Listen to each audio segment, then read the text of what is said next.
బావమరదళ్ళు, మేనమామ, కోడళ్ల సరసాలు, పెళ్లిళ్లు మన దగ్గర సహజమే. తెలిసిన వాళ్లనే పెళ్లి చేసుకుంటే ఏ ఇబ్బంది ఉండదు అని ఎక్కువ మంది కుటుంబాలు, యువతీ యువకులు అనుకుంటూ ఉంటారు.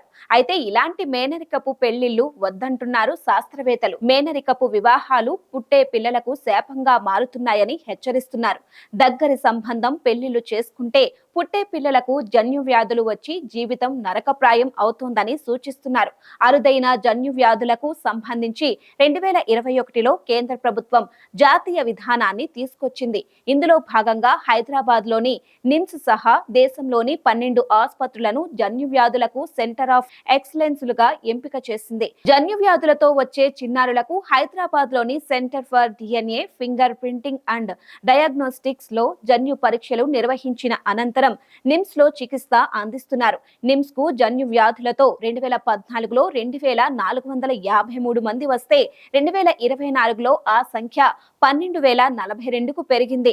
దీన్ని బట్టి అర్థమయ్యేది మేనరికాల వల్ల జన్యు వ్యాధులు పెరుగుతున్నాయని భావించవచ్చు. జన్యు వ్యాధుల్లో ప్రధానంగా గౌచర్, విల్సన్ వ్యాధులు, కొందరిలో తలసేమియా, సికిల్ సెట్ అనీమియా వంటి వ్యాధులు ఎక్కువగా వస్తున్నాయి. గౌచర్ వ్యాధిలో కొవ్వు విచ్ఛిన్నం చెందిన ప్లీహం, కాలేయం వంటి అవయవాల్లో పేరుకుపోతోంది.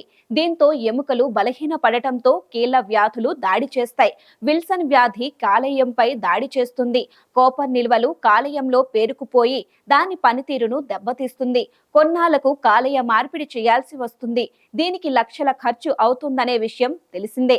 కొన్నిసార్లు శిశువు తల్లి కడుపులో ఉన్నప్పుడే జన్యు వ్యాధులు దాడి చేస్తున్నాయి. కొందరిలో పుట్టిన తరువాత భయపడుతున్నాయి.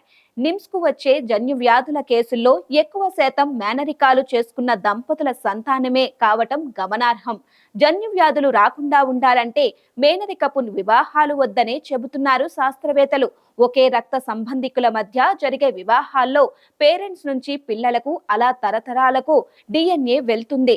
జన్యువుల మ్యూటేషన్ తక్కువగా అనర్థాలకు దారితీస్తుందని హెచ్చరిస్తున్నారు. అందుకే తల్లిదండ్రులు శాస్త్రీయ ధోరణితో ఆలోచించి పిల్లలకు మేనరికం కాకుండా బయట వారితో వివాహం జరిపిస్తేనే జన్యు వైవిధ్యంతో పుట్టే పిల్లలు ఆరోగ్యంతో ఉంటారని సూచిస్తున్నారు.